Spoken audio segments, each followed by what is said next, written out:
अस्सलामुअलैकुम, welcome back to Pharma Night. उम्मीद है आप सब खैरियत से होंगे। हमने बायोफार्मास्यूटिक्स को स्टार्ट कर लिया था फोर्थ प्रॉफ या फिर 7th सेमेस्टर के लिए। और इसकी जो फर्स्ट हेडिंग है सिलेबस की, डेफिनेशंस और टर्मिनोलॉजीज़, इसे हमने पिछली वीडियोस में देख लिया था। मैं कोशिश करूँगी यहाँ पे आपको आई बटन पे ऊपर जो है पिछली वीडियो भी लगा दूँ, ताकि अगर आपने नहीं देखी तो उसको देख के आप इसको गेन कर सकें जो उसमें नॉलेज था। जीआईटी एब्जॉर्प्शन के हवाले से सिलेबस में ये आपके पॉइंट्स हैं जो गिवन हैं, हम इनको वन बाय वन देख रहे थे। रेफरेंसेस हमारे लियोन शार्जल और बेसिक फार्माकोकाइनेटिक की बुक से जो है कंसल्ट किया गया है ये स्लाइड्स और ये लेक्चर प्रिपेयर करने के लिए। फैक्टर्स में हमने फार्मास्यूटिकल फैक्टर्स और पेशेंट रिलेटेड फैक्टर्स देखे थे और वन बाय वन इनको हमने डिस्कस किया था। उम्मीद है आपको समझ आ गई होगी।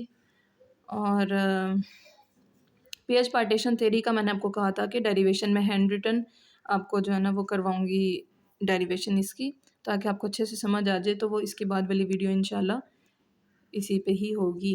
लिपोफिलिसिटी की बात करें तो जितनी ड्रग ज़्यादा लिपोफिलिक होगी उतनी उसको मुश्किल होगी हमारी बॉडी फ्लूइड्स में डिज़ोल्व होने के लिए। क्यों? क्योंकि बॉडी फ्लूइड्स पोलर नेचर के होते हैं। और अगर ड्रग लिपोफिलिक होगी तो उतना ही उसके लिए आसानी होगी कि वो हमारी सेल मेम्ब्रेन्स को क्रॉस कर सकती है। ठीक है, यानी मेम्ब्रेन क्रॉसिंग में उसको जो है आसानी होगी। क्यों? क्योंकि हमारी मेम्ब्रेन्स जो हैं वो लिपिड इन नेचर होती हैं, फॉस्फोलिपिड से बनी हुई, ऑर्गेनिक इन नेचर। तो इसलिए जो हमारी लिपोफिलिक ड्रग्स होंगी वो ईजिली हमारे सेल मेम्ब्रेन्स को क्रॉस कर सकती हैं। अब यहाँ पे मैंने कुछ बच्चों को देखा है जो फार्माकोलॉजी सीएनएस पढ़ रहे होते हैं, तो उस दौरान उन्हें ये आइडिया भी नहीं होता कि सीएनएस की ड्रग्स की नेचर क्या होती है। देखिए, जब भी हम सीएनएस की ड्रग की बात करते हैं तो सीएनएस की ड्रग्स ने पहले ब्लड ब्रेन बैरियर को क्रॉस करना है और ब्लड ब्रेन बैरियर क्रॉस करने के बाद वो हमारे ब्रेन में एंटर हो पाएंगी। ठीक है। अब जैसे हमारी एंटीबायोटिक्स हैं, जैसे पेनिसिलिन्स हैं, वो हमारे पास उनके ऊपर चार्ज होता है, वो पोलर इन नेचर होती हैं, तो वो हमारे ब्लड ब्रेन बैरियर को क्रॉस नहीं कर पाती। ठीक है, अगर आप एंटीसाइकोटिक्स की बात करोगे तो उन्होंने तो ज़ाहिर है अपना एक्शन ब्रेन में जाके देना ना, उनका साइट ऑफ एक्शन तो ब्रेन में है। तो वो एंटर होंगी तो फिर जाके अपना काम करेंगी ना। तो सीएनएस की ड्रग्स जो हैं वो लिपोफिलिक की नेचर होती हैं। हाँ, कुछ कंडीशंस होती हैं। फॉर एग्ज़ाम्पल आप अगर बात करें मेनिंजाइटिस की, ठीक है, तो मेनिंजाइटिस में क्या होता है कि ब्रेन की जो मेनिंजेस हैं वो इन्फ्लेम्ड हुई होती हैं और इन्फ्लेम होने की वजह से उनके जो पोर्स हैं ब्लड ब्रेन बैरियर के वो डिस्टर्ब हुए होते हैं। तो उस सिचुएशन में कुछ एंटीबायोटिक्स जो हैं पोलर होने के बावजूद एंटर हो पाती हैं, लेकिन ये जो है वो स्पेशल केस आ जाता है। ठीक है, तो ये चीज़ आपने याद रखनी है कि सीएनएस की ड्रग जो हैं वो लिपोफिलिक in नेचर होती हैं। फिर ड्रग की परमेबिलिटी जो है उसकी लिपोफिलिसिटी, पोलैरिटी और मॉलिक्यूलर साइज़ पे डिपेंड करता है। फिर ड्रग की स्टेबिलिटी जो है, हमारे पास प्रॉब्लम उसकी डिग्रेडेशन आ जाती है और इंटरेक्शन वगैरह, वो ड्रग डिग्रेड हो सकती है। फॉर एग्जांपल अगर हम इंसुलिन को ओरल इंटेक कर लें, जो हमारे पास फ़िलहाल अवेलेबल इंसुलिन है जिसको हम सबक्यूटेनियस दे रहे हैं, तो वो चूँकि पेप्टाइड इन नेचर है तो वो हमारे जैसे ही स्टमक में जाती है उसकी डिग्रेडेशन हो जाती है। तो वो जब डिग्रेड फॉर्म में चली गई तो इसका मतलब वो इनएक्टिव हो गई। अब उसकी हमें जो है ना वो कोई फ़ायदा नहीं है इंसुलिन ओरल इनटेक करने का उसका। अब अलबत्ता काम हो रहा है कि हम ओरल इंसुलिन्स जो है ना वो बना रहे हैं, किसी और तरीके से बन रही हैं। इन्हेलेशनल इंसुलिन्स भी बनी भी थी, लेकिन वो एक्सेप्टेबल नहीं हुई पेशेंट्स वगैरह के लिए। तो आप इस बारे में सर्च कर सकते हैं इंसुलिन के बारे में। फिर ड्रग इंटरेक्शंस अगर कम्प्लेक्स फार्मेशन हो जाती है, कम्प्लेक्सेशन, फॉर एग्जांपल आपने टेट्रासाइक्लिन्स ली हैं और दूध के साथ वो ले लिए हैं, क्योंकि हमारे यहाँ कुछ लोग होते हैं वो बड़ा पसंद करते हैं कि दूध के साथ हम जो है ना वो मेडिसिन वगैरह लें। लेकिन देखें, जैसे ही वो दूध के साथ लेंगे तो इंटरेक्शंस के चांसेस हैं, और टेट्रासाइक्लिन ले रहे हैं तो डेफिनेटली वो इंटरेक्ट करेंगी और कम्प्लेक्स फार्मेशन करेंगी। जब वो कम्प्लेक्स फार्मेशन करेंगी तो उनसे बजाय फ़ायदे के हमें नुकसान होगा। ठीक है, तो बीइंग अ फार्मासिस्ट आपकी फिर यहाँ पे ड्यूटी आ जाती है कि आप अपने घर में अपनी फैमिली में ख्याल रखें इस चीज़ का कि जो मेडिसिन्स हैं उनका रैशनल यूज़ हो रहा है। और अगर कोई दूध के साथ दवाई लेना पसंद कर रहा है तो आप उसको पहले देखें कि दवाई की नेचर क्या है। फॉर एग्ज़ाम्पल आप विटामिन डी अगर ले रहे हैं दूध के साथ, जैसे विटामिन डी इंजेक्शन है उसको आप दूध में मिक्स करके लेते हैं, तो वो तो अब्जॉर्प्शन उसकी ज़्यादा होगी ना। क्यों? क्योंकि विटामिन डी जो है वो लिपिड सोल्यूबल ड्रग है और उसको फिर आसानी हो जाएगी दूध के साथ, क्योंकि दूध जो है वो इमल्शन इन नेचर है और उसके अंदर जो है ना वो लिपोफिलिक पार्टिकल्स भी मौजूद होते हैं। लेकिन अगर ये टेट्रासाइक्लिन जैसी आप कोई एंटीबायोटिक ले रहे हैं दूध के साथ तो वो फिर प्रॉब्लम करेगी। और यहाँ पे आपने फिर अपनी फैमिली को गाइड करना है, अपने इर्द गिर्द के लोगों को गाइड करना है कि नहीं, इट्स बेटर कि आप ये जो मेडिसिन हैं ये पानी के साथ लें आप। ठीक है। फिर आगे कुछ फार्मूलेशन फैक्टर्स हैं हमारे पास, जैसे ड्रग की डिसइंटीग्रेशन टाइम है, manufacturing variables, different oral dosages forms, excipients, product agent, storage conditions. तो डिसइंटीग्रेशन टाइम, अब देखें ड्रग डिसइंटीग्रेट करेगी, हमारा जो टैबलेट है वो हमारे जीआईटी में जाके डिसइंटीग्रेट होगी तो उसके अंदर से एपीआई रिलीज़ होगा ना, और अगर एपीआई रिलीज़ होगा तो फिर ही वो साइट ऑफ एक्शन पे जाएगा और फिर हमारे पास जो है ना वो ड्रग का फार्माकोलॉजिकल इफेक्ट आएगा। तो यही चीज़ उसने डिसइंटीग्रेशन टाइम के हवाले से भी बताई है। कुछ ड्रग्स होती हैं जैसे शुगर कोटेड ड्रग्स, तो उनकी डिसइंटीग्रेशन टाइम जो है वो ज़्यादा हो जाता है। फिर अगर हमने अमाउंट ऑफ बाइंडर जिस हिसाब से टैबलेट में इस्तेमाल किया हुआ है, ज़्यादा बाइंडर इस्तेमाल करेंगे तो उसको उतनी मुश्किल होगी डिसइंटीग्रेट करने के लिए। और दूसरी चीज़ कंप्रेशन फोर्स है, जितना ज़्यादा हमने उस टैबलेट को बनाने के लिए प्रेशर डाला होगा, जितना उसको कंप्रेस किया होगा, तो उस हिसाब से उसकी डिसइंटीग्रेशन टाइम भी जो है वो ज़्यादा हो जाएगा। ठीक है, हम डिसइंटीग्रेशन टाइम को जो है अपनी मर्ज़ी से कम और ज़्यादा भी कर सकते हैं। अगर हम डिसइंटीग्रेटिंग एजेंट्स डालें, जैसे हमने यहाँ पे जो है वो सोडियम एल्जिनेट की बात की हुई है, तो फिर क्या होगा कि जितनी जल्दी ड्रग डिसइंटीग्रेट होगी उतनी जल्दी वो बॉडी के अंदर एब्जॉर्ब होगी और उतनी जल्दी उसका जो है फार्माकोलॉजिकल इफेक्ट आएगा। फिर मैन्युफैक्चरिंग वेरिएबल्स हैं कि आपने किस तरह से ग्रैन्यूल्स तैयार किए, किस तरह से कंप्रेशन फोर्स लगाई।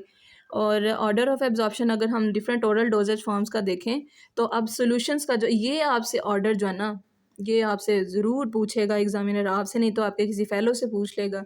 ये ऑर्डर पूछते हैं वो कि सबसे ज़्यादा ओरल एब्जॉर्प्शन डोजेज फॉर्म कौन सी होती है।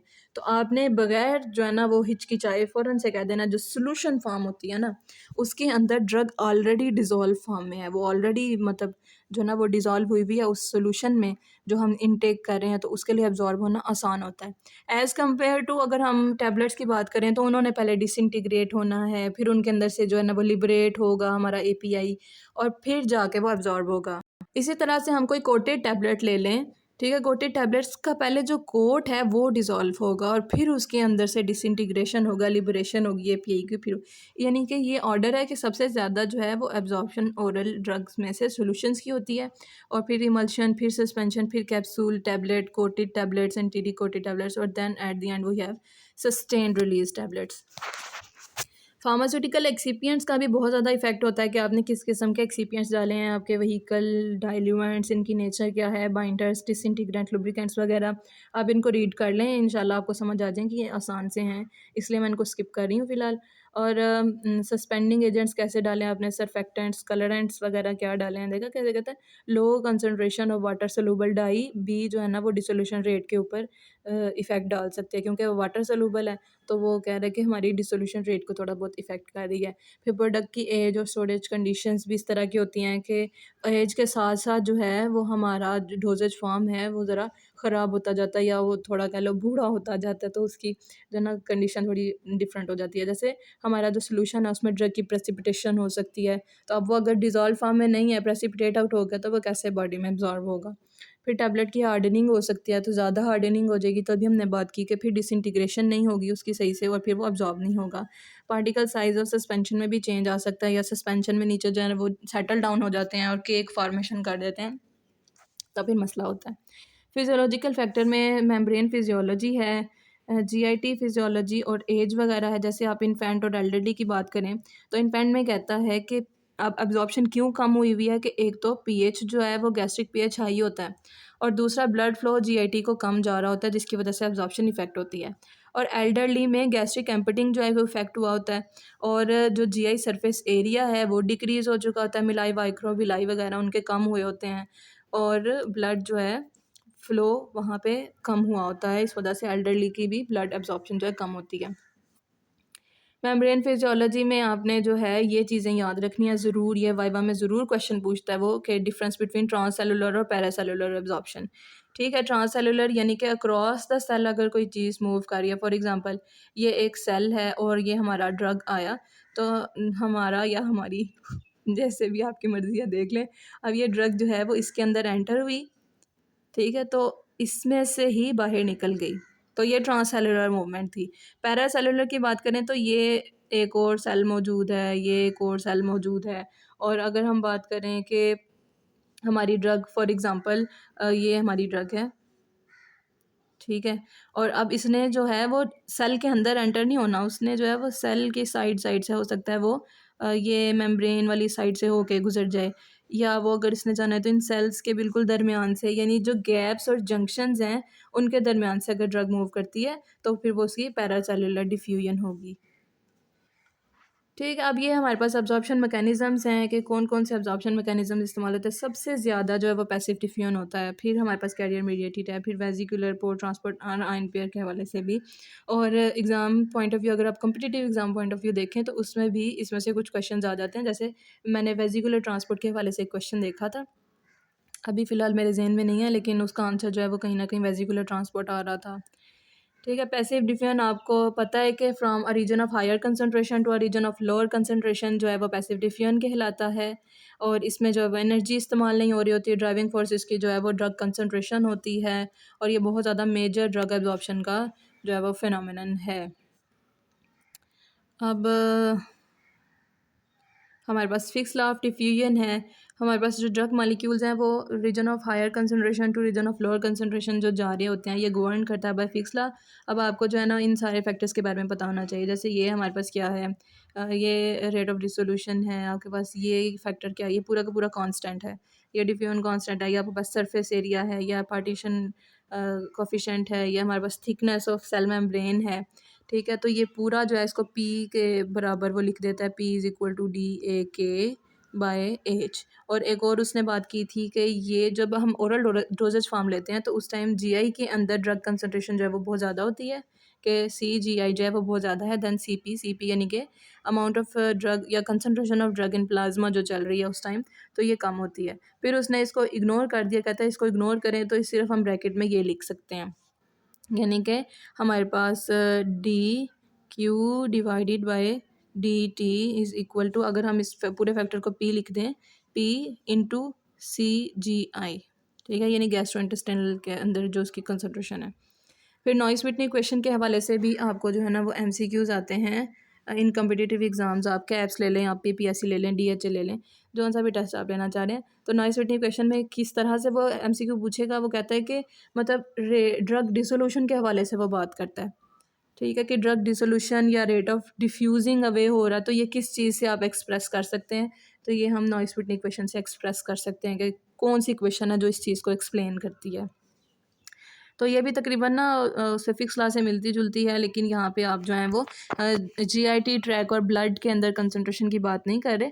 ये आप बात कर रहे हैं मतलब कोई भी डिफ्यूजिंग एरिया है, फॉर एग्जांपल ये हमारी ड्रग है और ये आहिस्ता-आहिस्ता जो है ना वो इसके अंदर से एपीआई रिलीज़ होना शुरू हुआ, तो ये हमारे पास एक डिफ्यूजिंग लेयर है जिसके अंदर ड्रग जो है वो डिफ्यूज़ हो रही है।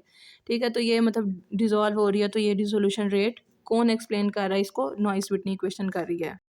देन हमारे पास एनाटॉमिकल और फिजियोलॉजिकल फीचर्स हैं, ये आपके सिलेबस का अलग से पॉइंट है। ठीक है, और आप इसको देख लें, वही हमारी बात यहाँ पे आई हुई है कि वीकली एसिडिक ड्रग जो हैं वो कहाँ से एब्जॉर्ब हो रही हैं स्टमक से, वीकली बेसिक ड्रग जो हैं वो कहाँ से एब्जॉर्ब होंगी, हमारी इंटेस्टाइन से होंगी अगर हम अपनी वीकली बेसिक ड्रग की बात करें। और फिर आपको जीआईटी के मुख्तलिफ पार्ट्स होते हैं उनके बारे में पता होना चाहिए और आइडिया होना चाहिए कि वहाँ पे क्या होता है। जैसे मैंने जो अलग अलग पॉइंट्स है स्पेसिफिक मुझे अच्छे लगे वो मैंने यहाँ पे आपको जो है ना वो ऐड कर दिए हैं। ठीक है, जैसे सिलिवरी पीएच क्या है, उसके अंदर टाइलिन मौजूद है जो कि एक अमाइलेज एंजाइम है। और हमारे स्टमक के अंदर जो है पेराइटल सेल एचसीएल सिक्रीट करते हैं जो कि पेप्सिन को पेप्सिनोजिन में कन्वर्ट करने का काम करता है, और जी सेल हमारे पास गैस्ट्रिन रिलीज़ करते हैं। और फिर हमारे पास ट्रिप्सिन, काइमोट्रिप्सिन और कार्बोक्सी पेप्टिडेज एंजाइम है, ये भी हमारे पास डाइजेस्टिव एंजाइम्स होते हैं इनके अंदर। और एक और आपका एग्जाम पॉइंट ऑफ व्यू से क्वेश्चन इंपॉर्टेंट है, वो ये कि कौन सा जीआईटी के अंदर पोर्शन है जिसमें मैक्सिमम एब्जॉर्प्शन हो रही है। ठीक है, तो एमसीक्यूज़ की अगर हम बात करें, कम्पिटिटिव एग्जाम की बात करें, तो उसमें ये क्वेश्चन पूछता है कि हमारी ड्रग की एब्जॉर्प्शन कहाँ से ज़्यादा होती है। तो 90% एब्जॉर्प्शन अगर हम बात करें तो वो हमारी होती है ड्यूडेनम में। ठीक है, ये मैक्सिमम यहाँ पे जो है ना वो एब्जॉर्प्शन ऑफ ड्रग हो रही होती है, या एब्जॉर्प्शन ऑफ फूड भी अगर आप बात करें, वैसे ड्रग की बात करते हैं वो ज़्यादातर। फिर और भी आपके पास फैक्टर्स हैं, पैसिव डिफ्यूजन से वो हो रही होती है, एब्जॉर्ब हो रही होती है, और ड्यूडेनल रीजन से या अपर पोर्शन ऑफ इंटेस्टाइन से, और सरफेस एरिया इमेंसली वो प्रोवाइड करते हैं, villi, micro villi, brush borders वगैरह। और ये आपके पास फैक्टर्स हैं जो ड्रग एब्जॉर्प्शन को इफ़ेक्ट कर रहे होते हैं, जैसे अगर हम जीआई मोबिलिटी और एम्पटिंग की बात करें, मोटिलिटी, तो अगर मोटिलिटी कम हुई होगी तो वो हमारे पास एब्जॉर्प्शन तो ज़्यादा हो जाती है लेकिन कॉन्स्टिपेशन के चांसेस होते हैं।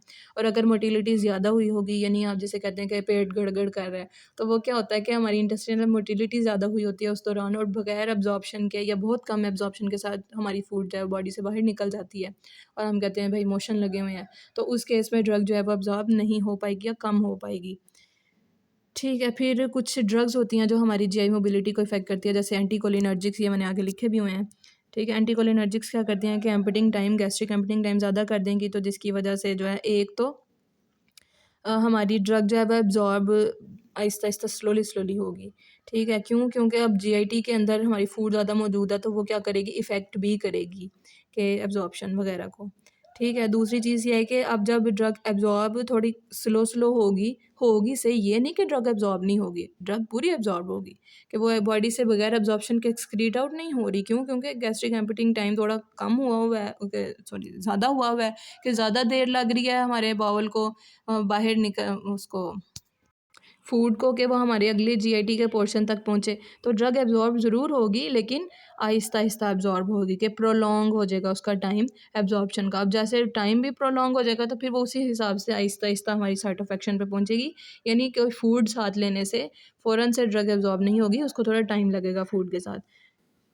फिर हमारे ये डिसीज़ेज़ हैं, क्लिनिकली इफ़ेक्टकारी होती हैं।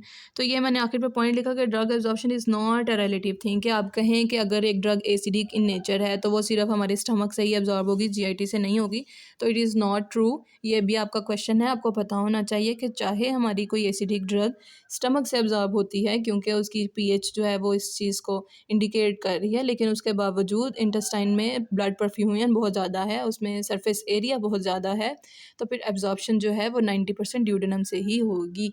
तो ये पॉइंट जो आपने ज़हन में रखना है। थैंक यू सो मच, अपना ख़्याल रखें, अपने प्यारों का भी ख़्याल रखें, चैनल को सब्सक्राइब करें और ध्यान से पढ़ें। अल्लाह ताला आपका हामी नासिर हो। अल्लाह हाफ़िज़।